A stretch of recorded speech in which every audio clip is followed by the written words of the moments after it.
Hulu ledak rudal Palestina II Baru Yaman diklaim telah membuat Israel khawatir. Pemimpin Ansarullah Yaman Syed Abdul Malik Al-Houthi memperingatkan akan adanya keterlibatan Arab. Mengutip Al-Mayadin pada 29 Agustus, hal ini diutarakan oleh Al-Houthi pada Kamis 28 Agustus 2025. Dia menjelaskan bahwa hulu ledak yang baru dikembangkan ini telah mengkhawatirkan pendudukan Israel. Al-Houthi juga mengungkap bahwa operasi dari garis depan Yaman melawan Israel masih terus berlanjut. Bahkan serangannya pada minggu ini saja diklaim sudah membuat sirine di lebih dari 200 lokasi di Israel berbunyi hingga memaksa jutaan pemukim berlindung. Lebih jauh lagi, Al-Houthi memperingatkan bahwa pendudukan terus melakukan kejahatan abad ini karena merasa diyakinkan oleh beberapa rezim Arab yang menerima dorongan, dukungan, dan sokongan. Ia juga memperingatkan kembali bahwa faktor terbesar yang mendorong mereka untuk menyerang Masjid Al-Aqsa adalah rasa puas diri dan kolusi Arab. Sayap militer Hamas, Brigade Al-Qassam mengejutkan dan menyerang Brigade Lapis Baja Israel. Tak lupa, Hamas juga menanam alat peledak hingga terowongan tersembunyi masih ada di bawah kaki IDF. Mengutip KBRI pada 29 Agustus, kabar ini dilaporkan oleh sumber utama Yediot Ahronot dalam laporan terbarunya. Lebih tepatnya dilaporkan beberapa rincian bentrokan dan konfrontasi yang terjadi beberapa hari terakhir antara perlawanan Palestina dan pasukan pendudukan di lingkungan Zaitun Tenggara Kota Gaza. Pertama, Al-Qassam disebut telah menargetkan wakil komandan Brigade Lapis Baja dan melukainya. Juga menyerang pasukan Brigade Lapis Baja Israel di hari sebelumnya. Lantas, laporan itu mengutip sumber militer yang mengonfirmasi bahwa Hamas masih terus menyerang posisi sementara IDF. Bahkan dilaporkan bahwa pasukan Israel di daerah Zaitun terkejut dengan keterampilan Hamas dalam menanam alat peledak, di mana disebut yang berkontribusi terhadap keberhasilan operasi berkelanjutan mereka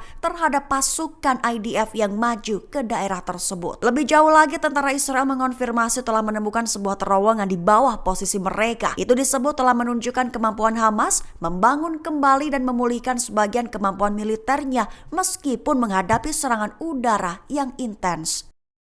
Yaman bersumpah akan melakukan pembalasan kepada militer dan ke wilayah Israel, menyebut bahwa agresi Israel terhadap negaranya beberapa waktu lalu diklaimnya gagal total. Mengutip Palestine Chronicle pada 29 Agustus, hal ini diutarakan oleh Mahdi Al-Mashyad, Kepala Dewan Politik tertinggi pada 28 Agustus 2025. Lebih tepatnya, dia membantah laporan media Israel yang menyebut serangan udara IDF menargetkan para pemimpin senior Houthi Yaman. Dia menegaskan bahwa klaim tersebut adalah berita palsu dan serangan tersebut gagal total. Bahkan Mahdi Al-Mashyad menggambarkan serangan itu sebagai agresi yang gagal, menegaskan bahwa narasi Israel dibuat-buat untuk menyembunyikan ketidakmampuannya dalam mencapai tujuan mereka. Sehingga Mahdi Al-Mashyad bersumpah akan melakukan pembalasan yang diharapkan akan beri pukulan telak di pihak Israel.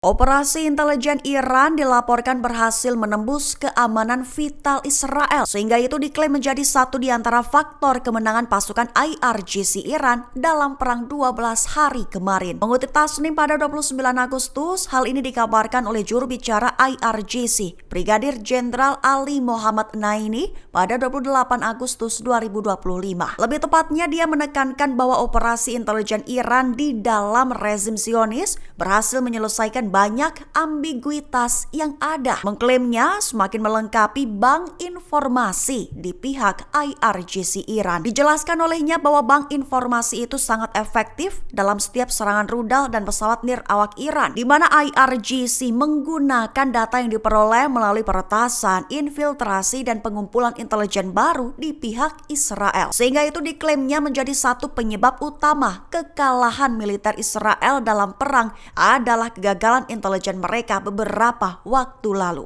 Mesir dan Qatar kompak serang rencana Israel tentang penggusuran warga Palestina. Kedua negara itu juga mendesak gencatan senjata di Gaza sesegera mungkin. Mengutip Al-Mayadin pada 29 Agustus, hal ini diutarakan oleh Perdana Menteri Mesir Mustafa Madbouli dan Perdana Menteri Qatar Mohammed bin Abdul Rahman Al Thani pada Kamis 28 Agustus 2025. Lebih tepatnya, mereka menegaskan penolakan mutlak terhadap segala upaya penggusuran warga Palestina dari tanah mereka. Kedua negara itu juga menegaskan kembali pentingnya bagi Kairo dan Doha untuk mencapai kesepakatan yang menjamin gencatan senjata segera di jalur Gaza dan memastikan masuknya bantuan kemanusiaan. Adapun pertemuan itu berlangsung di kantor pusat pemerintah di kota New Alamein. Sebagai informasi tambahan, Menteri Mesir mengungkap bahwa upaya diplomatik saat ini bertujuan untuk mencapai kesepakatan 60 hari yang akan menetapkan gencatan senjata. Selama periode itu, negosiasi akan membahas penghentian perang, pembebasan semua tahanan, dan jaminan akses kemanusiaan penuh ke Gaza. Ia menambahkan bahwa tujuan utamanya adalah membuka jalan bagi proses politik